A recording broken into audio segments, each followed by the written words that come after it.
Hi అండి. Welcome to Nischala's kitchen. ఈరోజు నిశ్చలాస్ కిచెన్‌లో ఒక హెల్తీ బ్రేక్‌ఫాస్ట్ రెసిపీని ఈజీగా ఎలా తయారు చేసుకోవాలో చూపిస్తాను. ఈ పాటికి అర్థమైపోయింది కదూ! అది గోధుమ రవ్వ ఉప్మా.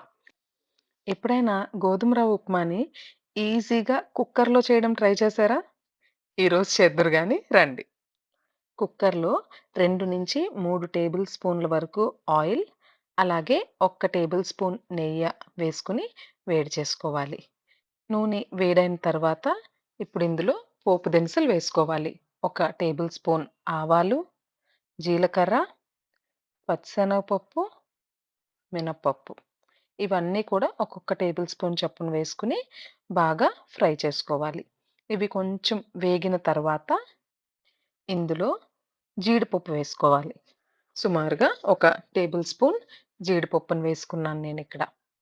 జీడిపప్పు తర్వాత పొట్టు తీసి ఉంచుకున్న వేరుశనగ పప్పులు. ఇవి కూడా వేసుకొని బాగా కలుపుకోవాలి. ఇప్పుడు ఇవన్నీ కలర్ మారేంత వరకు వేపుకున్న తర్వాత ఇందులో ఒక కప్పు ఉల్లిపాయ ముక్కలు, 4 పచ్చిమిరపకాయలని మధ్యకి కట్ చేసుకొని వేసుకోవాలి. తర్వాత కరివేపాకు, ఇంకా ఒక్క ఇంచ్ అల్లం ముక్కని ఫైన్ పీసెస్‌గా చాప్ చేసుకొని, ఆ అల్లం ముక్కలు కూడా వేసి బాగా కలుపుకోవాలి. ఈ ఉల్లిపాయలు మరీ ఎక్కువ ఫ్రై అవ్వాల్సిన అవసరం లేదు. జస్ట్ కొంచెం మెత్తబడేంత వరకు ఫ్రై అయితే సరిపోతుంది. ఇప్పుడు మనం ఇక్కడ ఒక్క కప్పు రవ్వతో ఉప్మా చేసుకోబోతున్నాం. సో, ఒక కప్పు రవ్వ తీసుకుంటే, ఒక కప్ ఉల్లిపాయ ముక్కలు. అది కొలత. నేను మీకు ఏ కప్పుతో అయితే ఉల్లిపాయలు తీసుకున్నానో, అదే కప్పుతో ఒక కప్పు రవ్వను తీసుకుంటాను. హ్మ్. సైమల్టేనియస్‌గా ఒక కప్పు రవ్వకి 3 కప్పుల వాటర్‌ని బాయిల్ చేసుకొని రెడీగా ఉంచుకోవాలి. ఇప్పుడు ఈ ఉల్లిపాయలు కొంచెం మెత్తగా అయిపోయాయి.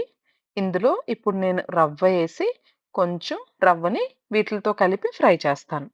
ఈ ఉప్మాని కుక్కర్‌లో కాకుండా మామూలుగా పాన్‌లో చేస్తే చానా టైం పడుతుంది.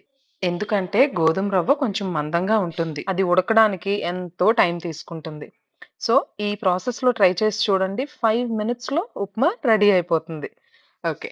ఇప్పుడు నేను ఇందాక ఏ కప్‌తో అయితే ఉల్లిపాయలు వేశానో, అదే కప్పుతో ఒక కప్పు రవ్వేశాను.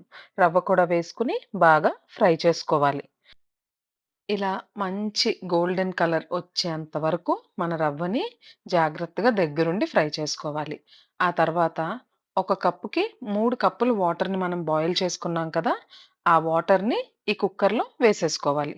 స్క్రీన్‌లో చూపిస్తున్న విధంగా బాయిల్ చేసుకున్న 3 కప్పుల నీటిని కూడా చక్కగా కుక్కర్‌లో వేసేసుకోవాలి.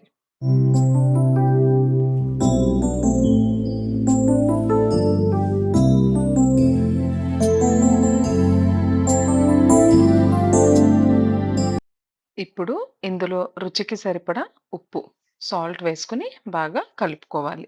నేనిక్కడ కల్లుప్పు వాడట్లేదు. నార్మల్ సాల్టే వాడుతున్నాను. మీరు కల్లుప్పైనా వేసుకోవచ్చు. నేను పింక్ సాల్ట్ వాడుతున్నాను కాబట్టి అది కూడా ఆరోగ్యానికి మంచిదే. సో, ఏది అందుబాటులో ఉంటే అది వేస్తాను. ఓకే. ఇప్పుడు ఉప్పు వేసుకున్న తర్వాత ఒకసారి బాగా కలుపుకొని మూత పెట్టేసుకోవడమే. మూత పెట్టుకొని 2 విజిల్స్ రానిస్తే చాలు. ఈ ఉప్మా పొడి పొడిగా మీరు పాన్‌లో బయట ఎక్కువ సేపు కూర్చొని దగ్గరుండి చేస్తే ఎలా వస్తుందో అంతకన్నా రుచికరంగా వస్తుంది. ఇప్పుడు నేను కుక్కర్ మూత పెట్టి 2 విజిల్స్ వచ్చాక ఓపెన్ చేశాను. ఒక్కసారి మీకు చూపిస్తాను చెక్ చేయండి. కనీసం అడుగంటడం గానీ, ఎక్కడైనా వాటరీగా ఉండడం గానీ అట్లా ఏమీ ఉండదు. పొడి పొడిగా వస్తుంది ఉప్మా. మీరు కూడా తప్పకుండా ఈ స్టైల్‌లో ఉప్మాని ట్రై చేయండి. ఈ గోధుమ రవ్వ ఉప్మా డయాబెటిస్ ఉన్న వాళ్ళకి చాలా మంచిదంట. అండ్ ఇంకా ఎవరైతే వెయిట్ తగ్గాలనుకుంటున్నారో వాళ్ళకి కూడా ఈ గోధుమ రవ్వ ఉప్మా చానా చానా మంచిదంట. చూడండి ఎంత టేస్టీగా ఆ టెక్స్చర్ చూస్తేనే నోరూరేలా ఉంది కదూ ఉప్మా. మీరు కూడా ట్రై చేస్తారు కదూ! ట్రై చేసి మీ ఫ్రెండ్స్ అండ్ ఫ్యామిలీ మెంబర్స్‌తో షేర్ చేసుకోండి. అండ్ మీకెలా కుదిరిందో కామెంట్ సెక్షన్‌లో తప్పకుండా తెలియజేయండి. బాయ్ అండి. Thanks for watching Nischala's kitchen.